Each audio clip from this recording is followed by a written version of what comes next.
to The Private Record. We got, you know what? This episode, sometimes tragic things happen in the world, and sometimes those tragic things are just are funny too. And there's no way to say this about our guest this episode. Her name is Danielle, and she has chosen a noble path. She is a teacher, and she teaches young students. And sometimes she teaches young students in sort of like rougher neighborhoods. And the tragedy that befell her was in one of her classes, there was just a really bad kid, I guess. Everybody who went to school knew at least one or two, maybe more, just kids they're just trouble. They want to fight. They want to beat people up, and that's that. And Danielle had one of these kids in her class, and it was a particularly... This kid beat her up. This kid beat up her teacher. Danielle was beat up by a kid. While that is a tragedy, like I said, it is also funny. That is funny to say a kid, if you're an adult, to say a kid beat me up is funny. I'm sorry, Danielle. Danielle is like the sweetest person in the world. And I don't know if I laughed during the interview. I wasn't like stifling it. If I wanted to laugh, I did. But she understands. She laughs too. She gets it. It's funny. To get beat up by a kid is funny. And also you can't fight back. When you're a teacher, you can't like punch a kid back. So she was just fucked. This kid was just like, this girl actually, but she was just like, it was like she was roided out or something. She's a roided out 10-year-old kid or 12-year-old kid, whatever it is. Anyway, I'll let Danielle tell the story. It's tragic and funny. So I hope you enjoy it as much as I enjoyed hearing it. If you want to be a guest on the show, even if you didn't get beat up by a kid, any old crazy story will do. Go to theprivaterecord.com and submit yourself as a guest. We'd love to hear from you. Follow us on all socials, Instagram, TikTok, at The Private Record. We're on YouTube. Subscribe to our channel on YouTube at The Private Record. Like and comment. You know, all that stuff really helps the algorithm, and we want to be boosted in the algorithm so that we can be a big show and be a fucking huge show, and we can do this forever and ever and ever, so you have episodes until the end of time of The Private Record. Thank you for doing your part. I appreciate you. As you know, as I always say, I love you dearly. I can't wait for our wedding. I'll see you there at our wedding. Thanks again. All right, we are rolling. Danielle, are you ready? I think I'm ready. You think you're ready? Okay, well, I don't know if you're nervous or anything, but definitely don't be. All I want to do before we jump in, if you don't mind, just introduce yourself. Even just your name is fine. And maybe if you had to pick a genre that you would put your story in, maybe tell us what that genre is. I know a little bit about it myself, but in your estimation, what would you label it as? Yeah. So introduce myself and just say. Yeah, exactly. Yeah. I'm Danielle. I think that my story is pretty absurd or crazy. Mm-hmm. That is what I've gathered as well. Yeah. All right. Well, I don't want to give too much away. If you're ready, let's just jump right in. All right. Let's do it. So just like start from the beginning, or? You start as if you were telling someone that you just know well, like someone you know well, and you want them to experience the story in as much detail as you would like them to experience it, right? Like the best way you want to tell it, go for it. As much background as you want to give, as little background as you want to give, it's totally up to you. Okay, sweet. Yeah. So I had just graduated college. I graduated in Florida. My husband is in tech. Mm-hmm. And so we moved to Seattle, Washington, because that's a big tech hub. Mm-hmm. I graduated with my degree in education. And so I was looking for a job as a teacher. And I got a job pretty much as soon as we moved. It was summer, so I was going to start basically like the first day of school. This was like my first full year of teaching. I was like fresh out of college, 23 years old. Got it. Really motivated, ready to like change lives, you know? Yeah, change the world probably at 23. Yeah, if I remember that age correctly, I think we're all ready to really make a dent in the world. Doesn't always work out that way, but let's hear your version of it. Yeah. Yeah, and so I really wanted to teach in Seattle. Like I wanted to teach in the city, like reach those kids, just super motivated. And so I got a job in Seattle at a Title I school, which Title I means that most of the students at that school receive like free or reduced lunch. And so I got a job as a 5th grade teacher, and it was a pretty rough school, but we were rocking. Like we had resources. It was a pretty normal school year from what I could tell. I mean, it was still my first year teaching, but not any like crazy problems. I had one student, and just for like the sake of like keeping her confidentiality. Yes, sure. Her name, let's call her Maya. She was a student who definitely needed a little bit of extra attention, I would say. Her family needed a little bit of more support. I was working with like CPS to get them some support and things like that.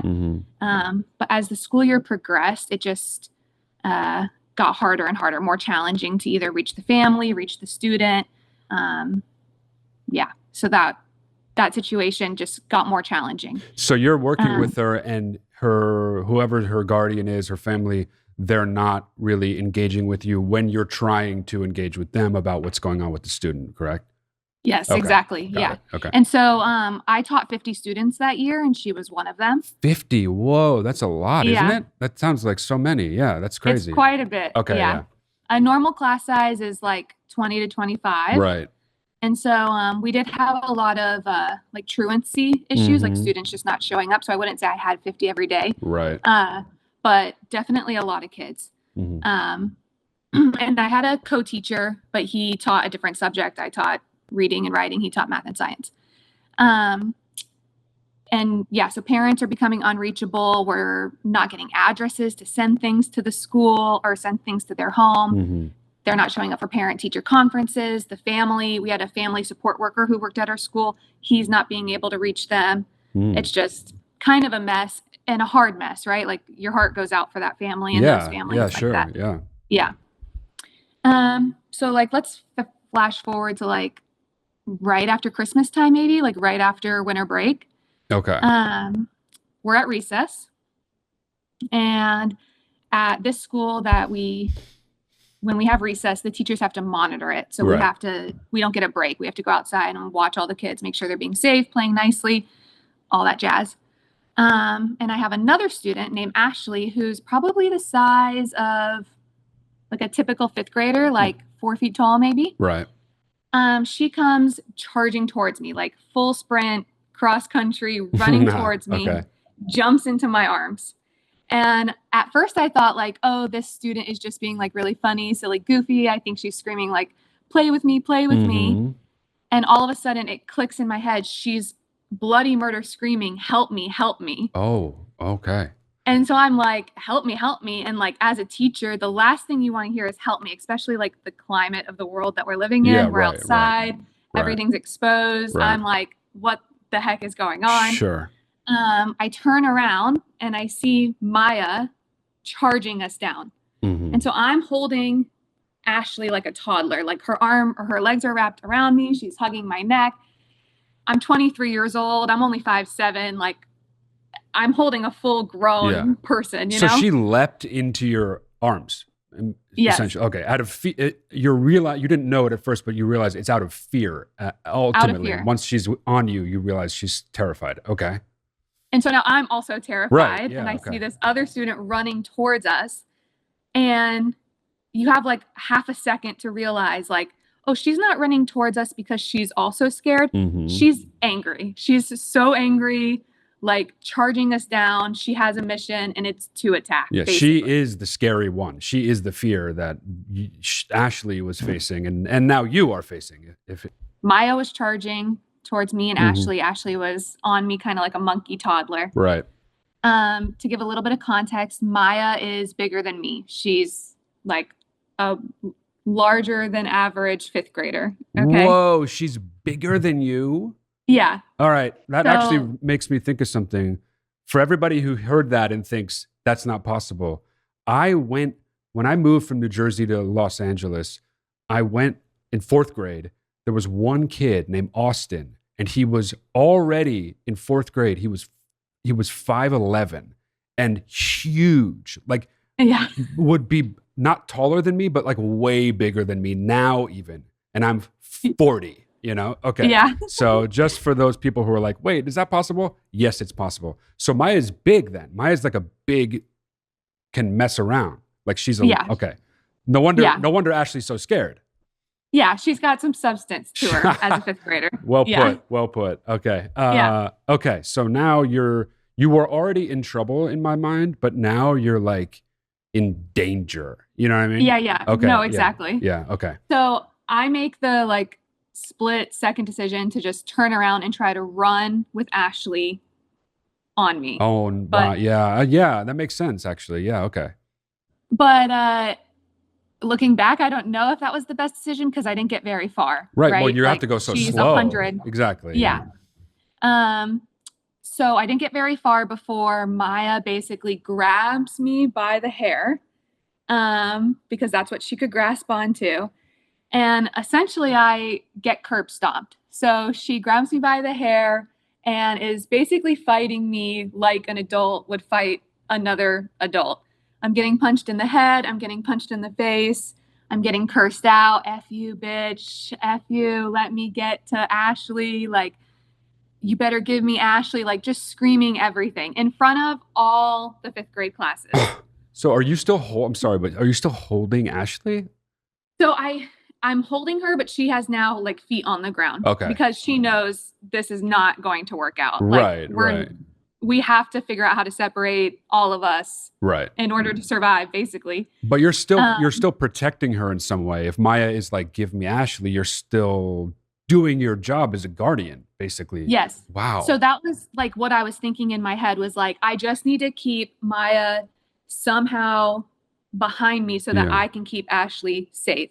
I would rather get punched in the head. And this is not like a savior complex thing, but like, legally, I was like, as a first year teacher, I don't know how I'm responsible for this child, you know? Like, that's at so the end tough. Of the day, Yeah. At the end of the day, my job is only to keep them safe. Right. You know? Right. Yeah. So I'm trying, and my co-teacher, who, for context, is smaller than me. Okay. Okay. He's trying to break us apart, Yeah. but he's not the strongest guy in the world. So he's like basically trying to break up a cat fight, but she's got my hair. Like, and once you get a girl's hair, it's game over. Yeah, like that's the secret weapon. It is. You know? Yeah. That's scary. Okay. Yeah. Finally, some other fifth grade boys jump in with my co-teacher and break us up. And Ashley and I can make a run for it. Mm-hmm. But it's not long until now Maya is still tracking us down, basically hunting us is what it feels like. This is like the Halloween movies. It's like Mike Myers. Like you just can't stop Maya Myers, you know? Like she's just it like literally felt like still that. And on the hunt. Yeah. Wow. So I tell Ashley in front of me, I say, run to the basketball courts. Aww. Which again wasn't maybe the best decision, but I don't know where else I would have told her to run. But basically what happens in an elementary school, all the doors are locked because of safety concerns. Okay. And somehow during the struggle, my lanyard is now gone. So I have no access to the building. Wow. So we finally get to the basketball courts where the doors are locked. I can't get in. And so now my only choice is either get beat up or I have to square up. Right. Like I literally have to turn around and square up with a fifth grader. Right. Which always sounds, it doesn't matter like how you tell us, like, I'm imagining someone like an administrator being like, okay, tell me what happened. And then at any point, if you say, and then I squared up against a fifth grader, you're in trouble. Like as an adult, like that's unacceptable sounding no matter what. Yeah. You know? Yeah. Like legally I had to take it. Like legally I would have had to just get hit. Right. Right. Basically. Right. Yeah. Yeah.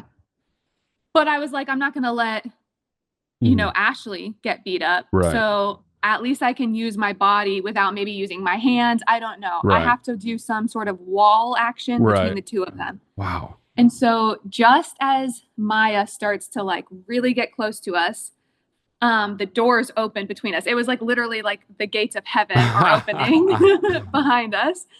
And 5 grown men, like over 6 feet tall grown men, walk out of the building.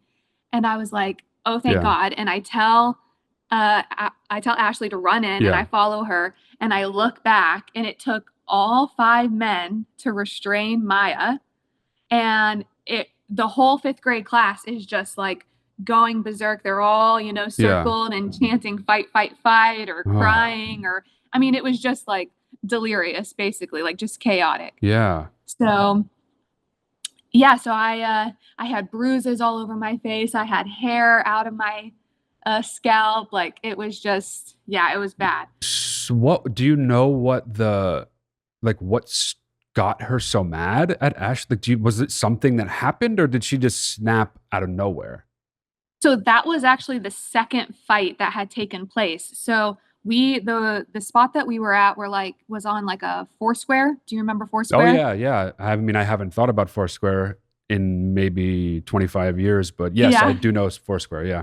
So we were like on a Foursquare field, and the 2 girls were on a playground before they had gotten to me, which was like rounding a corner. So I didn't have eyes on them. Another teacher was posted there. Okay. And I saw that teacher at the end of the day, and she had green stains all over her jeans because she had tackled Maya to prevent her from getting Ashley on the playground. So that fight started there and worked its way up to me. Yeah. What? So if you don't mind going backwards a little bit, like before all of this, what kind of behavior was, first of all, 5th graders are 10. How old are 5th graders?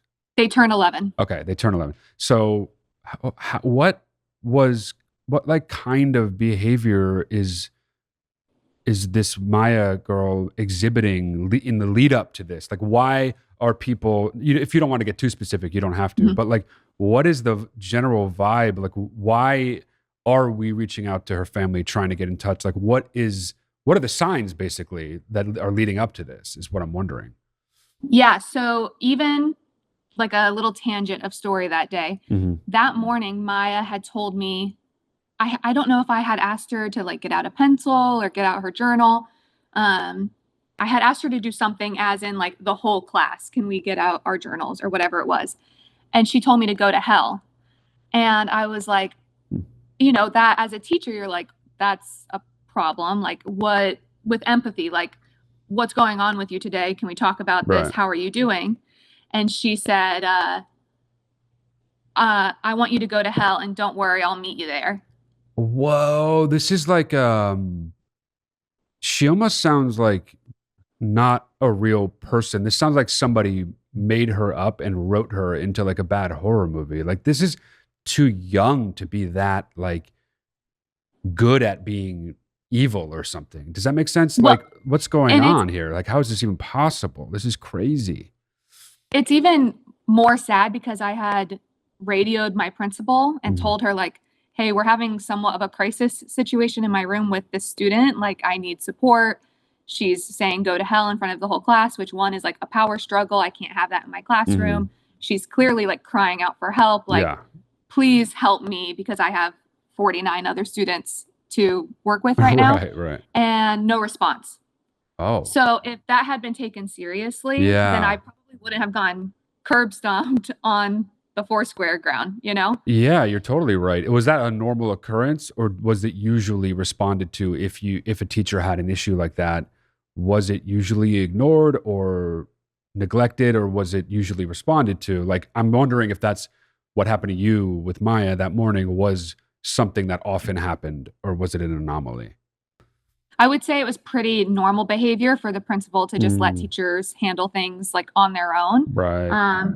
But also, as a teacher who's now more experienced than I was as a first-year teacher, I would have known that that's like unacceptable to not receive support from your principal.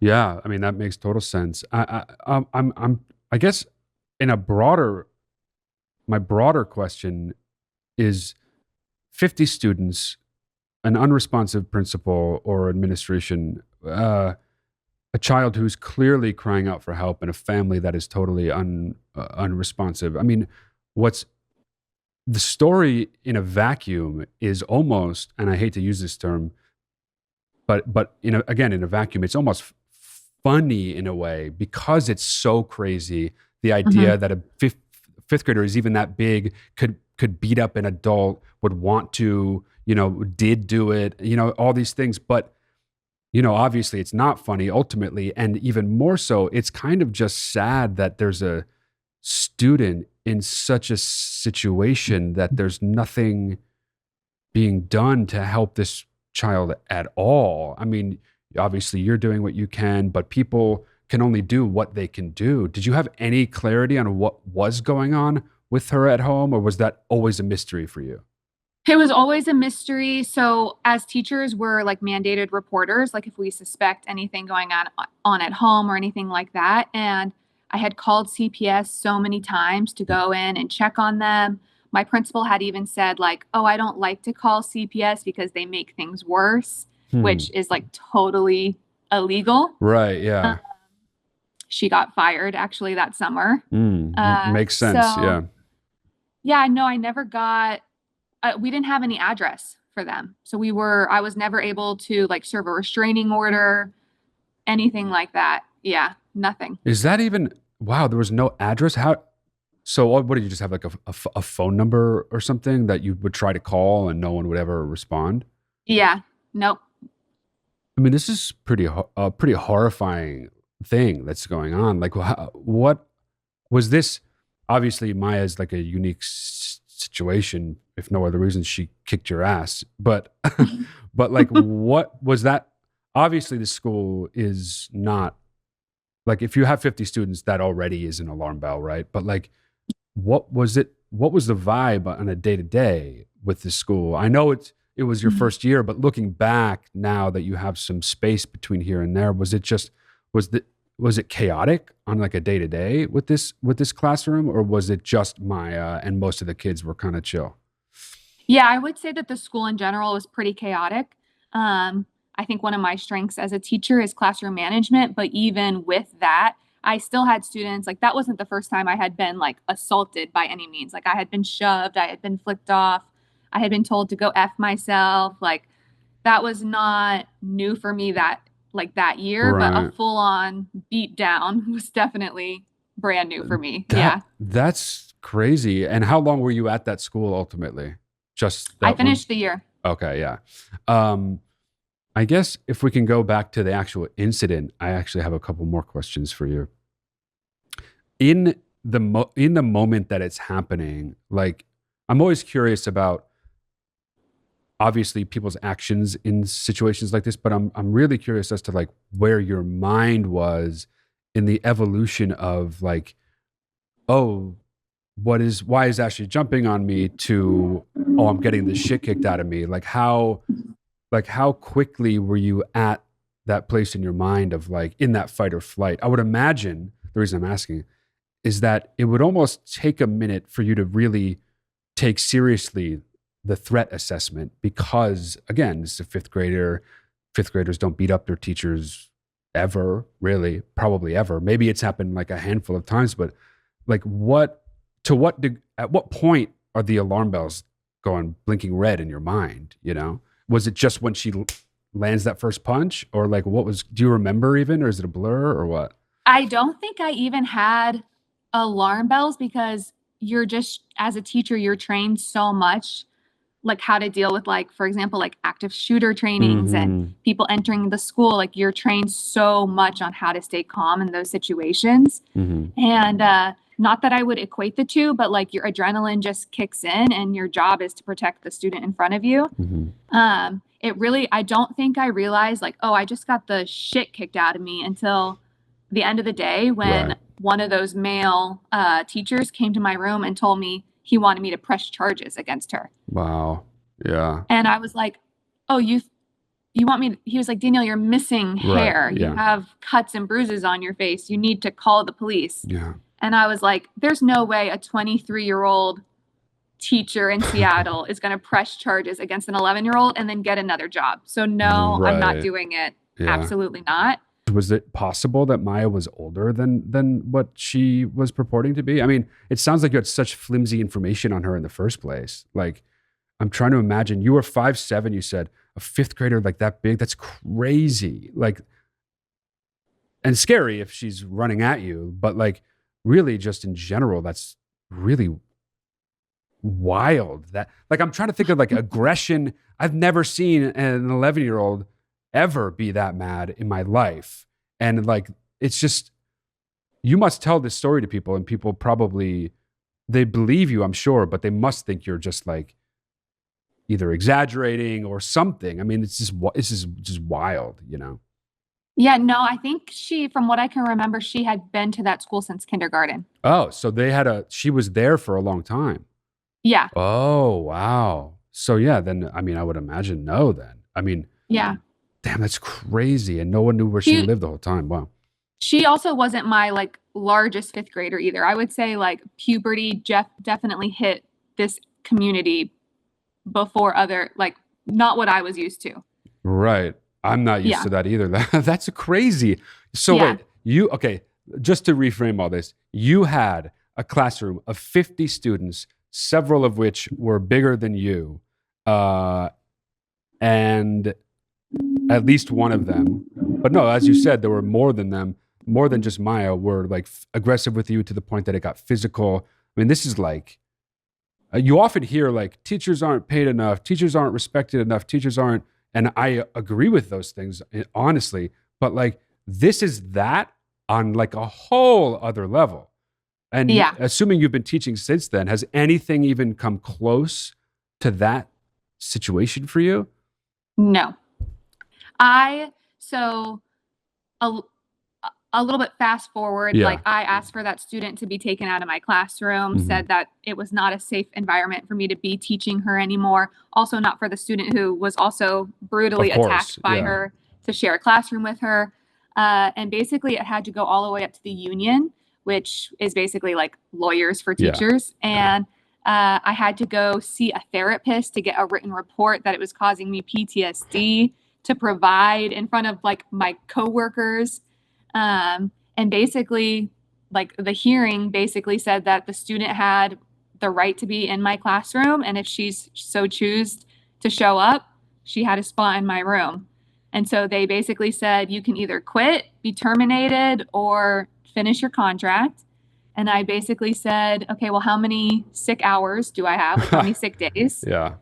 And they told me, 100 some sick days. And my husband and I, we calculated the weeks of, to the end of the school year. And I said, be prepared to get a sub for one day of the week, every single rest of the week of the year, because there's no way I'm going to be able to survive not taking a break every week. Why? God, that's crazy that they wouldn't facilitate that on your behalf. You would think the teachers union would side with you. I mean, like, well, they were, but the district won. Oh, I see. Wow. Yeah, that's crazy. I mean, what warrants that if not an actual brutal assault of a teacher? You know what I mean? But that is, so what, that's the other thing I wanted to ask. What if you had to be around this girl so much for like the rest of the school year, even though you're taking sick days, you still have to instruct her. How is that for you in terms of the post-traumatic experience for you? Like, are you able to look at her? Like, what is it like for you? So I don't want to say thankfully, because that's like the worst word, but I can't think of a better one. Thankfully, she was one of my students who had an issue with truancy. And so she was not there maybe once, twice a week she was there. Then plus I'm taking once a week off. So I was seeing her 1 to 3 times a week, maybe. Wow. And still then, I mean, I don't want to say I avoided her, but I definitely avoided confrontation. I avoided, if I asked her to do something once and she avoided it, didn't ask her again. Tried to keep the 2 students separated as much as I could. It wasn't pleasant by any means. I definitely spent way too much money on therapy that year. But yeah. And then contracts go out at the end of the year and you basically have to say, yes, I plan on returning, or no, I plan on not returning. And I immediately said, no, I plan on not returning. And I got a job at a private school the following year because I just couldn't deal. I was like, if this is how all public schools are in this district, I can't do this again next year. And I ended up working at that school for 4 years. Oh, cool. The private school. Yeah. So is that the sense you got? Just I'm trying to get more of a macro sense of the situation you and other teachers are up against. Like, was the sense you got that most schools in that district were more or less like that, regardless of what your experience at that particular school? Yeah. So I would say yes. I got the privilege or the opportunity as a first year teacher to go observe other schools that year. And so I got kind of an insider look at how other schools run. And I would say it was a pretty normal thing for kids to be running things, I guess you could say. Yeah. Yeah, that's interesting. I mean, teachers, I would imagine there are hundreds of them, if not thousands of them, that are just like, it's because it is interesting. You hear a lot about teachers, and again, like I was saying, about how badly they're paid, how much they're not respected. They should be this, that, and the other, but they're not. And I think most people actually do agree with that. I bet it's something that most Americans agree on. But I also have a feeling that most normal people, rather non-teachers, most people who are not in education, at least at that level, have any idea that it is that bad. That is as bad as you described. Is that your sense as well? Like when you talk to people about it, are they like, what? 100%. And my parents were teachers. Both of my parents have taught for 30, 40 years. And they've agreed that like basically when I started teaching, it's just things have changed so much just the last 5, 6 years. And yeah. Kids are definitely running the show, especially since COVID too. I was going to ask, like, what do you think not that you have to guess, or I'm just curious if you have any ideas about what the reasons for that are. You said COVID. Is that the main culprit, you think? I don't know. I try not to think about it too much. Yeah. I signed up to be a teacher to be with kids, right, but teach them how to simplify fractions and teach them how to read chapter books and things like that. I didn't ever want to go and get a higher degree to do all of the corporate stuff because I just didn't want to see how corrupt everything was. Yeah. But that experience definitely made me rethink my stay in the public schools at that time. Yeah. No, that makes sense. And so now are you still teaching?